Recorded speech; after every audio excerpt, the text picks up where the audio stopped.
né? Tem o irmão Milton também que veio comigo, congrega ali naquela igreja de Jacareí. E o Aguinaldo, ele trabalhou comigo na empresa quase 2 anos, um ano e 6 meses trabalhou comigo. O Aguinaldo, ele gosta muito de cantar. Talvez vocês não saibam disso, né? Vocês não sabem disso? Não? Ele gosta de cantar. Tem o ensino de Marcos Antônio que ele canta, é fã de Marcos Antônio, lá da terrinha lá do Nordeste. E eu sou de lá também, da terra dele, né? Nós moramos próximos, né? E ele está aqui, brincava muito comigo lá na empresa lá, era a nossa linguagem lá, né? E apoio. E apoio. Ô, gente, é isso aí que a gente fala, né? Minha mãe veio para cá, minha mãe conheceu ele também e conversava sempre com ele, né? E tudo que a minha mãe falava com ele, ele dizia, que isso é de nordestino. Eu vou louvar o Senhor comigo. Eu queria que ele viesse pertinho de mim aqui, eu quero dar um abraço, viu? E o Senhor vai sentar aqui hoje, né? Vem para cá pertinho. Posso usar o violão aí um pouco aí? Me ajuda aí a tocar na bateria para cobrir o som do violão e o som da minha voz, que não é essa coisa.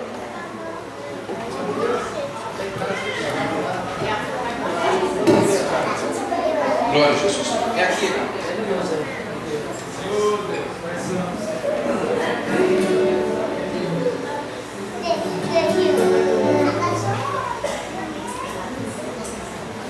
Eu trabalhei lá em São Paulo com um grupo de novos convertidos.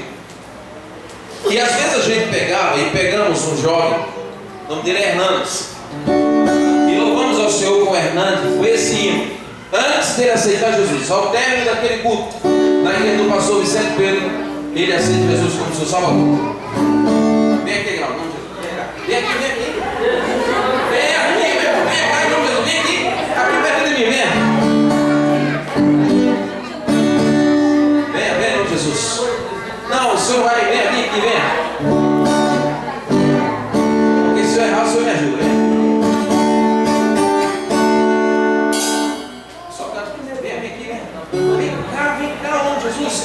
Vem aqui, não se preocupe, vem cá, vem aqui perto de mim, vem. Vem cá, vem cá.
que eu sei. Né? Ele sabe disso. Meus irmãos, Agnaldo, quero dizer que eu te amo, tu sabe disso. Né? Trabalhou comigo algum tempo ali. Minha esposa não vai ficar com ciúme, não. Que esse amor aqui é um amor santo, é um amor cristão, é um amor de Deus. Quando diz amém? Amém? Meus irmãos, quando me convidaram para estarmos aqui nesse culto de jovens, pedi uma palavra ao Senhor e durante a semana estávamos orando e pedindo a Deus uma palavra para ministrar nessa noite, nesse lugar. E Deus colocou uma palavra em meu coração que eu quero convidá-los para que abram as vossas Bíblias no primeiro livro da Bíblia Sagrada, o livro de Gênesis. No capítulo de número 25, eu falei capítulo de número 25 e o versículo de número 24 a seguir. Gênesis capítulo 25, versículo 24 a seguir.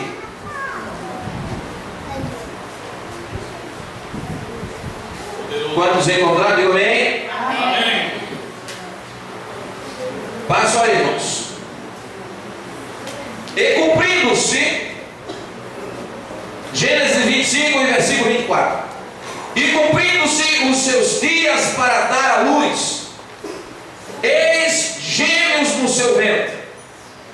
E saiu o primeiro ruivo, e todo como uma veste cabeluda. Por isso chamaram o seu nome Esaú. E depois saiu o seu irmão agarrado à sua mão ao calcanhar de Esaú. Por isso se chamou o seu nome Jacó. E era Isaque da idade de 60 anos quando gerou. E cresceram os meninos. E Esaú foi varão perito na caça, varão do campo. Mas Jacó era varão simples, habitando em tenda. E amava Isaque a Esaú, porque a caça era de seu gosto. Mas Rebeca amava a Jacó. E Jacó cozera um guisado, e veio Esaú do campo. E estava ele cansado, e disse Esaú a Jacó: deixa-me, peço-te, comer este guisado vermelho, porque estou cansado. Por isso se chamou o seu nome de Edom. Então disse Jacó: vende-me hoje a tua primogenitura. E disse Esaú: eis que eu estou a ponto de morrer, e para que me servirá logo a primogenitura?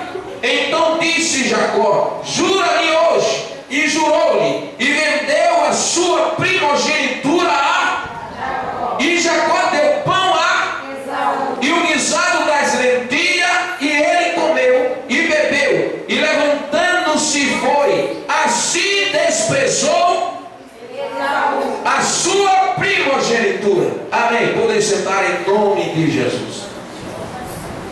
Falamos só nome, né? Esaú, Jacó. Jacó, Esaú. Esaú, Jacó. Jacó, Esaú. Do texto completo. O tema que eu quero trazer aqui para a juventude, para nós nessa noite, é o jovem que vendeu o seu futuro. Diga comigo. Segurei. Diga comigo, repetindo esse tema: o jovem que vendeu o seu futuro. Vamos comigo?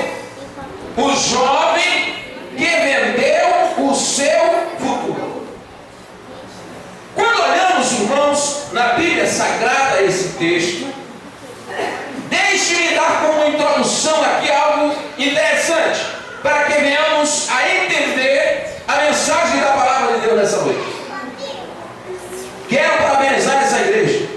Eu estava olhando aqui, todas as crianças na hora do louvor, dos hinos da harpa, estavam todas cantando com as harpas. Parabéns por essa iniciativa tão importante que a igreja precisa. Durante o culto são poucos irmãos, e em cima do púlpito também são poucos os obreiros que andam com a harpa cristã. Eu estava com a harpa até outro dia, até que uma irmã tomou aquela harpa e falou para mim que só vai me devolver se eu voltar a ser pastor dela. Isso aí, pô.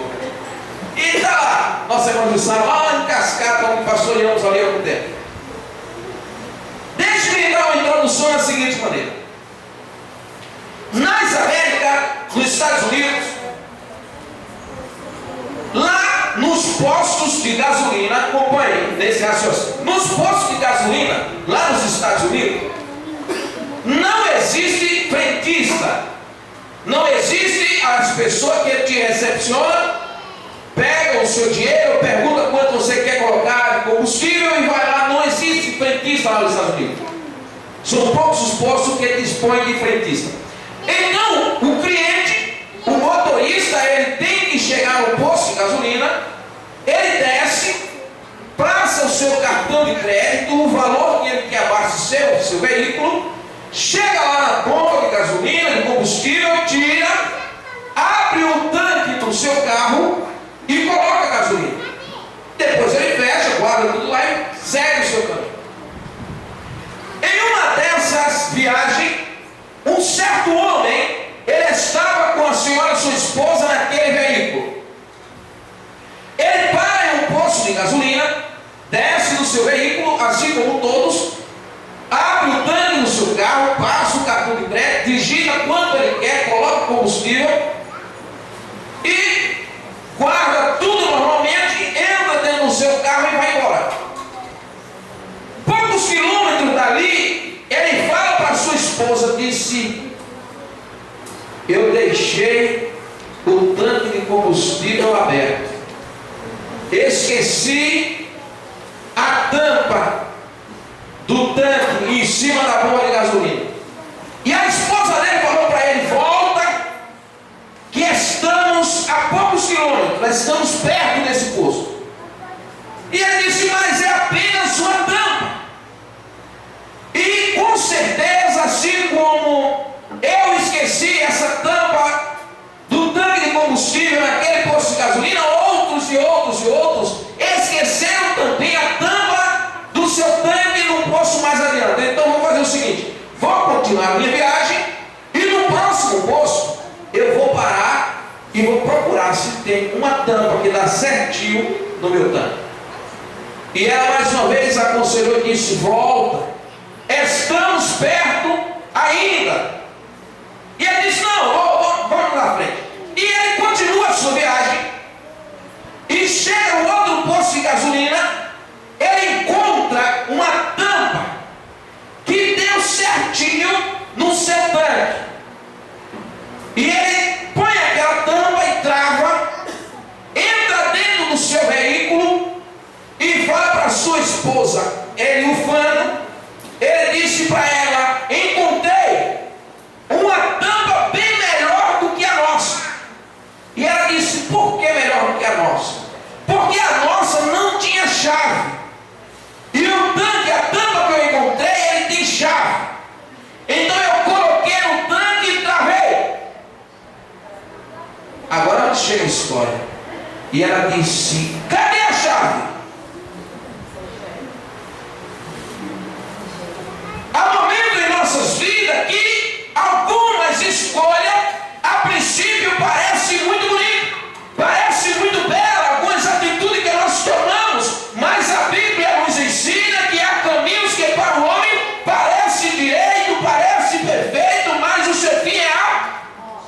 Povo que lê a Bíblia é muito bom. No texto que nós lemos, nós encontramos uma mãe que deu à luz a 2 filhos. E a Bíblia diz que os 2 filhos nasceram gêmeos. Eles nasceram no mesmo dia, do mesmo parto, no mesmo lugar.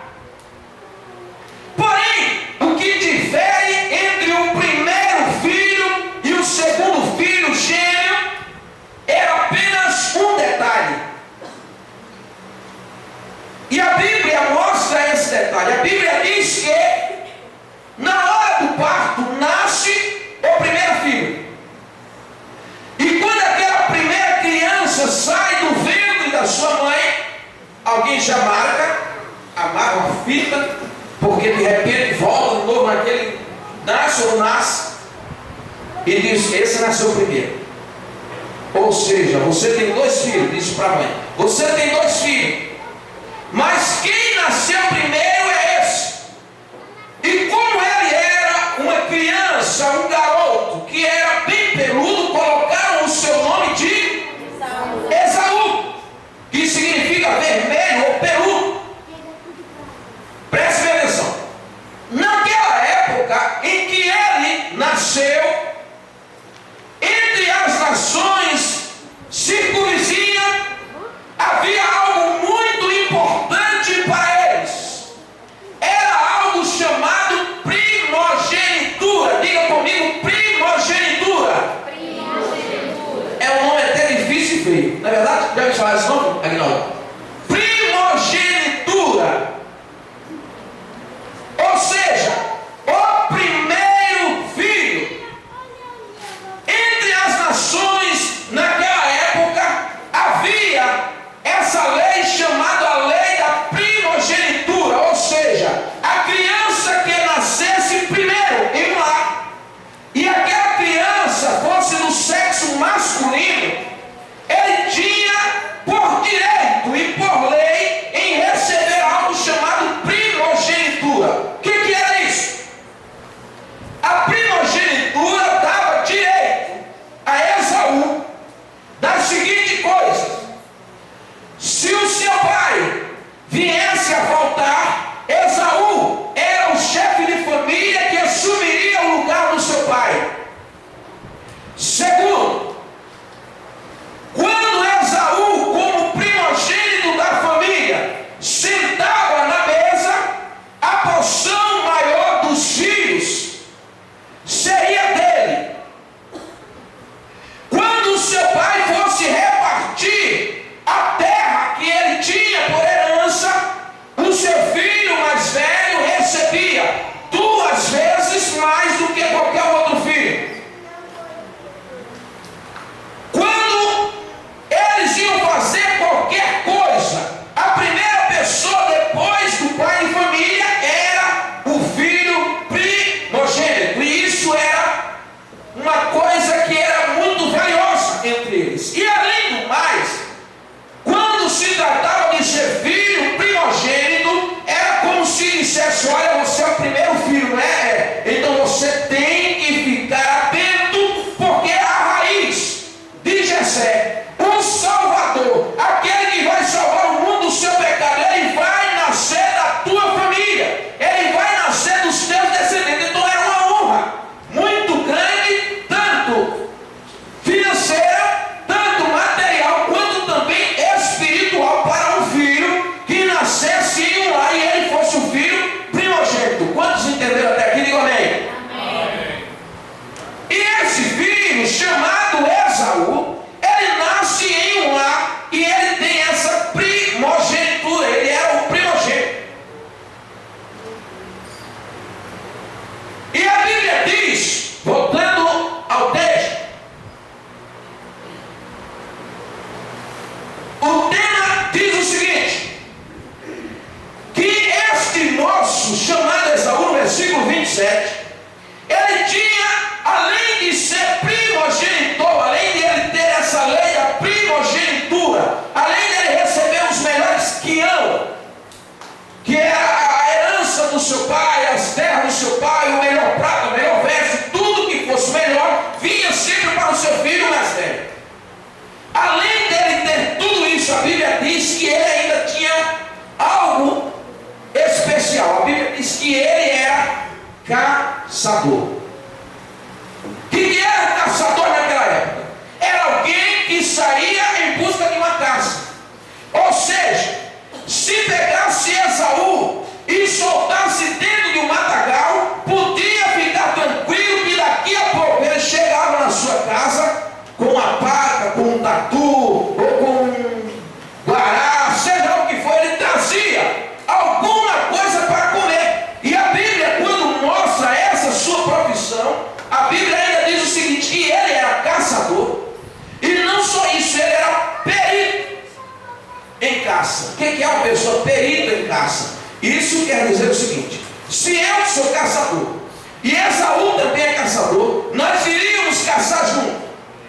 Era bem provável que o meu primeiro tiro, vamos supor, se eu fosse atirar com a flecha ou com a arma em uma caça, eu errava. O segundo ou terceiro também eu errava, mas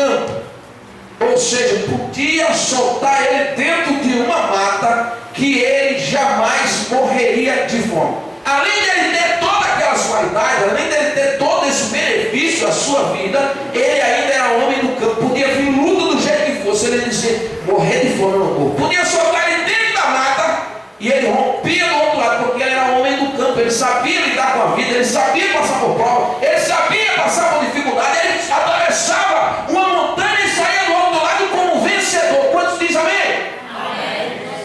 Mais um dia, esse homem ele vai caçar, e na sua caça a Bíblia diz que ele volta. Não sei se com caça ou sem caça, a Bíblia não revela, mas a Bíblia diz que ele voltou cansado. E quando ele chega na sua casa cansado dessa caçada que ele fez, ele está com muita fome. E ele chega, olha para o seu irmão Jacó e vê que Jacó tinha preparado um prato. E a Bíblia diz que ele chega e diz: eu estou com fome, Jacó. Eu quero comer, me dá um pouco dessa comida. E Jacó, os irmãos conhecem a história, Jacó diz assim: não. Você quer comer? Quero. Só com uma condição. O que é então? O direito que você tem de ser primogenitor, o direito que você tem de receber o melhor de papai, o direito que você tem de sentar na mesa, naquela cadeira principal, o direito que você tem de receber as melhores vestes, o direito que você tem de receber as bênçãos espiritual de Deus na sua vida. Eu quero para mim.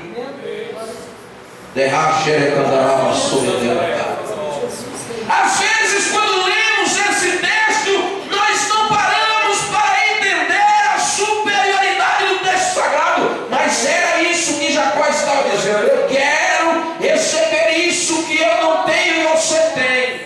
Eu quero aquilo que você pode fazer e eu não posso. O Filho de Deus que vai nascer, ele não vai nascer do meu descendente, ele vai nascer do teu descendente. Então eu quero que você me transfira a unção que está sobre você. Eu quero que você me transfira o direito de primogenitura. E isso é um direito que poderia ser transmitido de um para o outro. Por exemplo, se um morresse, o primogênito era o segundo. E se um quisesse dizer: eu vou abrir mão dessa primogenitura, o segundo assumiria a primogenitura. Quantos vocês estão entendendo? Me digam amém. Isso quer dizer o seguinte: tem alguém sempre de olho naquilo que Deus te deu. Às vezes Deus quer te usar de uma maneira tremenda, mas o nosso adversário sempre está atento e dizendo: eu vou conseguir derrubar. Não estou dizendo aqui que Jacó foi isso. Eu estou dizendo o seguinte: Esaú chega em casa com fome, e Jacó lhe diz essas palavras. Preste bem atenção. Diante disso, Esaú sabia que ser primogenitor lhes dava direito de tudo isso, sim ou não? Sim. Aquilo era orgulho para ele. Eu sou primogenitor. É em mim que Deus confiou de mandar as minhas descendências. Sou eu. Esaú dizia, talvez. Esaú dizia: eu, que lá na frente os meus filhos um dia vão orar e vão dizer: Deus de Abraão, Deus de Isaac e Deus de Esaú. Ele sabia que lá na frente os seus descendentes iriam orar desse jeito. Mas diante da fome, diante daquela lentilha, diante do prato, ele disse: de que me vale? De que me vale a primogenitura, se hoje eu estou faminto, estou com fome? Que me importa?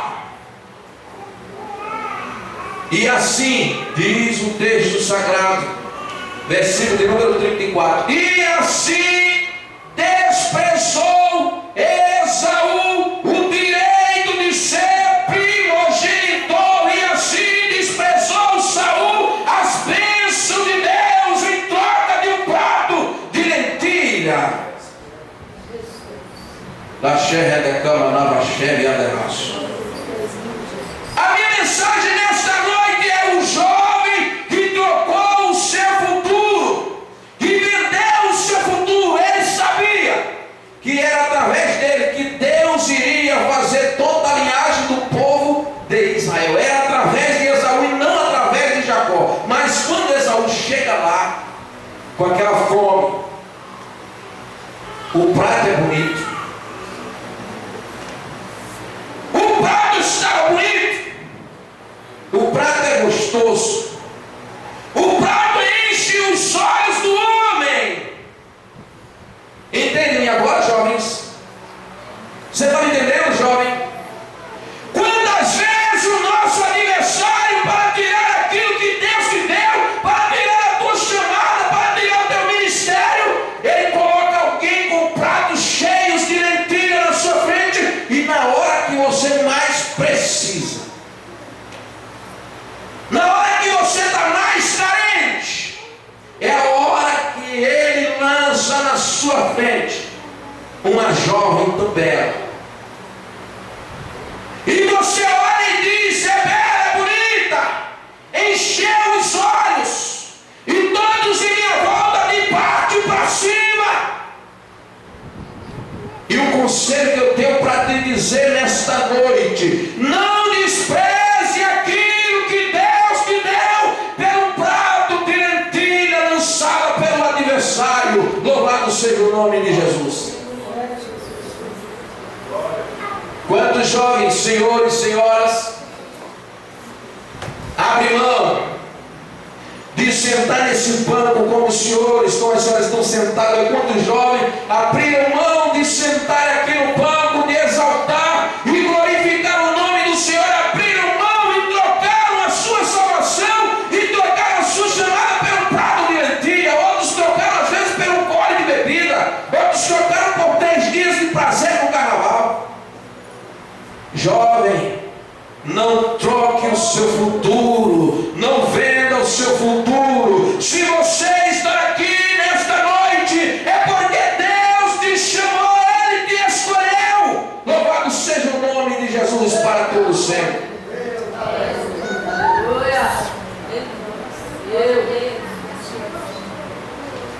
Diante de pratos, quando o nosso adversário prepara, irmãos, ele prepara coisa linda. Viu? Senhores obreiros, quando o nosso adversário ele quer que venhamos nos saborear com as suas lentilhas, ele prepara coisa linda, ele prepara coisa bonita, prepara coisa que enche os nossos olhos e abre o nosso apetite carnal. Derracheca da rabassúria de camanávia. E quando o homem não vigia, ele perde o seu ministério pelo prato de lentilha. Ele perde a chamada de Deus na sua vida por um prato de lentilha. Ele perde tudo aquilo pelo prato de lentilha. Não são poucos os que abriram mão da sua família por um prato de lentilha. Não são poucos os que abriram mão de um casamento cheio da glória de Deus, cheio da bênção de Deus. Não são poucos os que abriram mão de um casamento em prol, em busca de um prato de lentilha. Venderam o seu ministério por isso, por tão pouca bagatela. O texto diz que Esaú, ele era perito, e quando ele veio do campo, ele teve fome. E quando ele teve fome, que ele ia apresentar aquele prato de lentilha, ele perdeu algo que chamamos de equilíbrio. Equilíbrio. Quando o homem, quando a mulher perde o equilíbrio, acontece muitas coisas na sua frente e não consegue mais se controlar.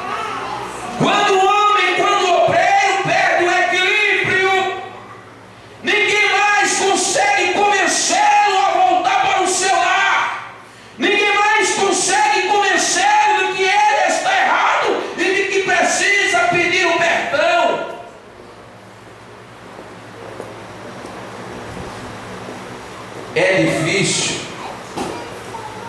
São muitos que têm trocado tudo isso por um prato de lentilha, porque falta o equilíbrio.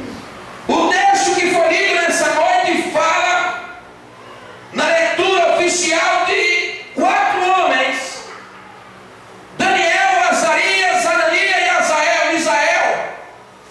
E a Bíblia diz que eles foram para o local, palácio real, e a Bíblia diz que lá naquele palácio real eles colocaram no seu coração: não vamos se contaminar com a comida que o rei coloca à nossa frente. Não foi essa a mensagem, senhor, não? Sim.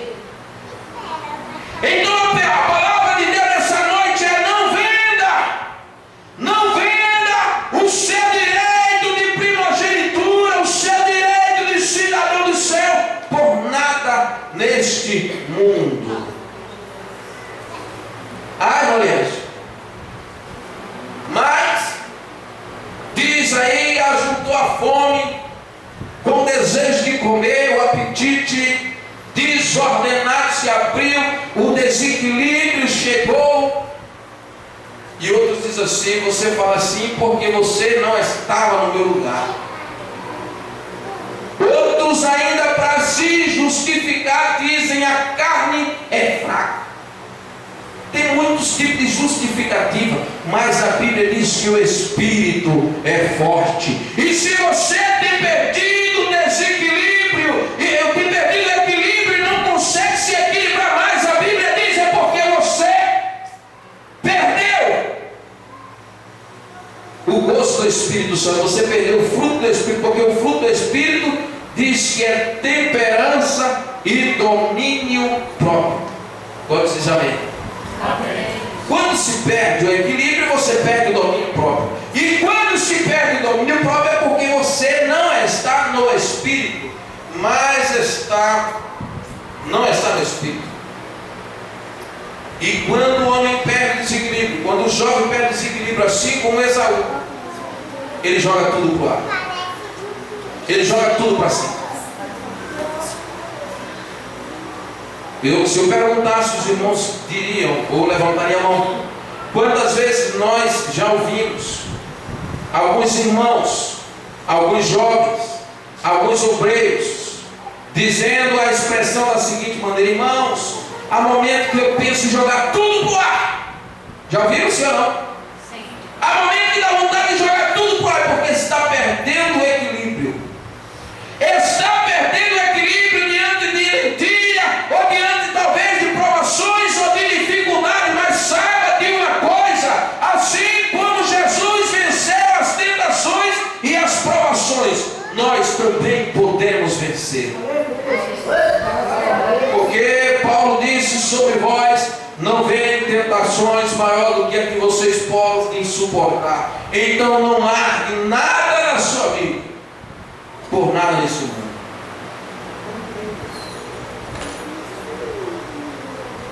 O fruto do Espírito está escrito que é domínio próprio. Vou finalizar. Não venda, jovens, moças. Vou lhe dar um conselho, principalmente para as moças novas, para as adolescentes.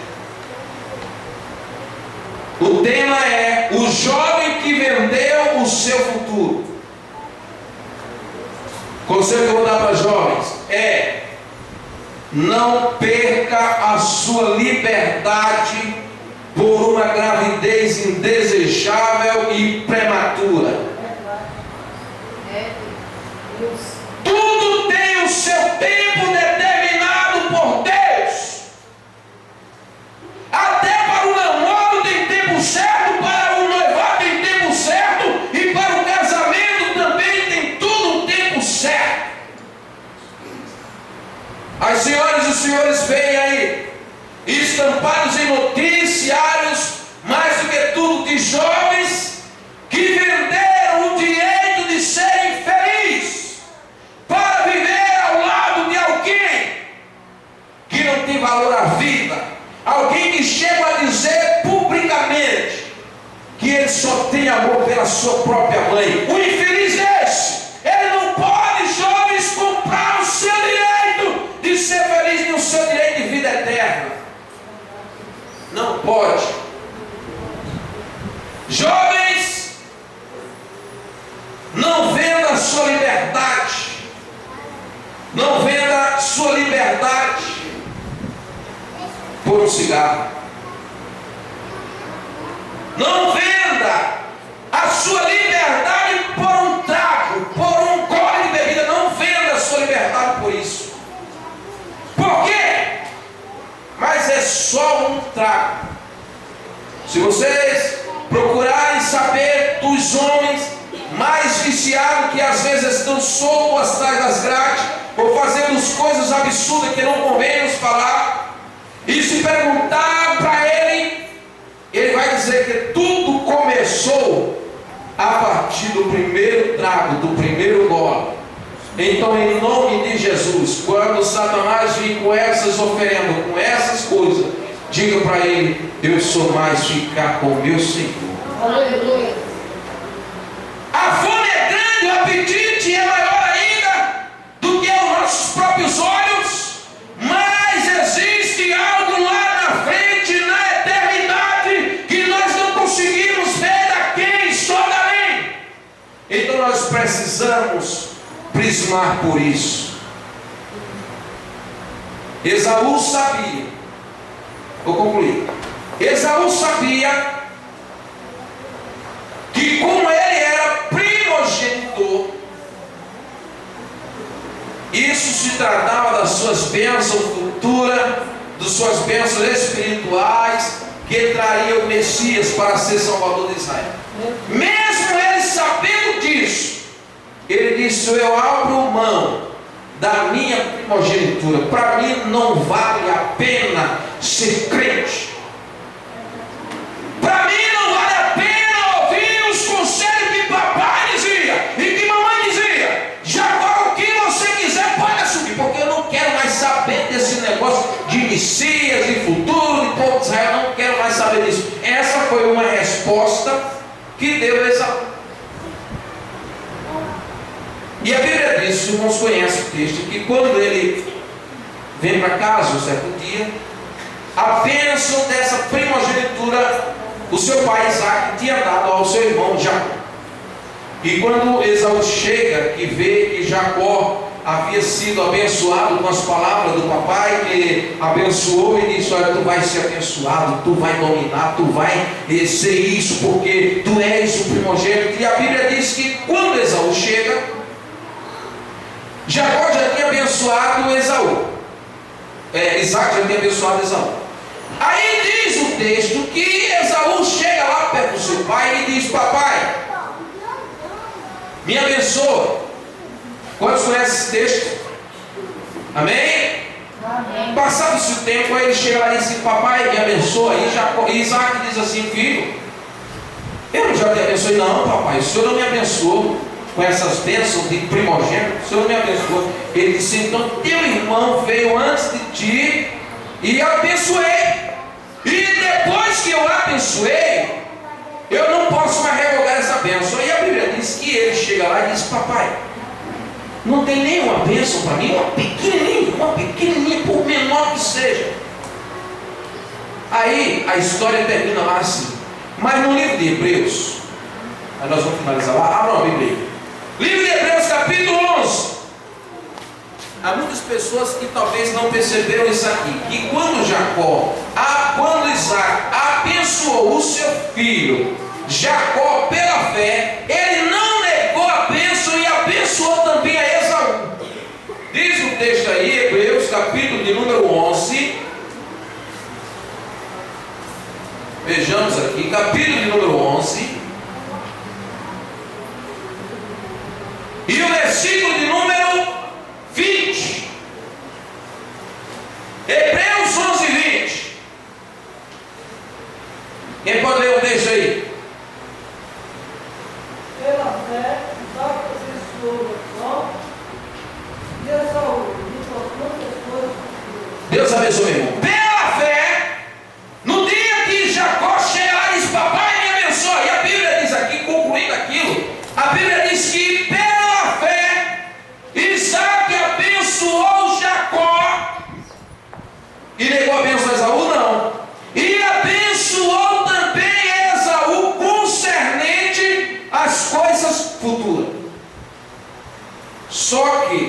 o texto sagrado, um capítulo na frente, capítulo 12 de Hebreus, e o versículo de número 16, aí eu concluo só esse versículo, vai mostrar o porquê Esaú trocou o seu direito de primogenitura. Capítulo 12 de Hebreus, versículo de número 16. Abram a Bíblia e depois eu encerro. Diz aqui o texto: e ninguém, nem eu, nem você, nem os jovens, nem os adolescentes, nem os obreiros, nenhum de nós, que nenhum de vocês, senhores e senhoras, que nenhum de nós sejam fornicador ou profano, como foi quem? Esaú, que por um manjar vendeu o seu direito de primogenitura. Todas as bênçãos estavam sobre ele, mas a Bíblia diz aqui, por que ele vendeu? Porque ele era um profano.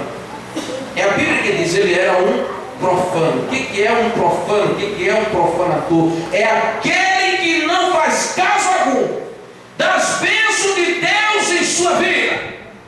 Concluo dizendo o seguinte: irmãos, irmãs, senhores e senhoras, jovens, adolescentes e crianças, não venda o seu direito de cidadão dos céus por nada nesse mundo. Por nada, nada, nada e nada. Pois o filho de Jacó, o filho de Esaú, versículo 17 diz assim: porque bem sabeis, nós sabemos, que querendo ele ainda depois herdar a bênção, foi rejeitado, porque não achou lugar de arrependimento, ainda que com lágrimas o buscou.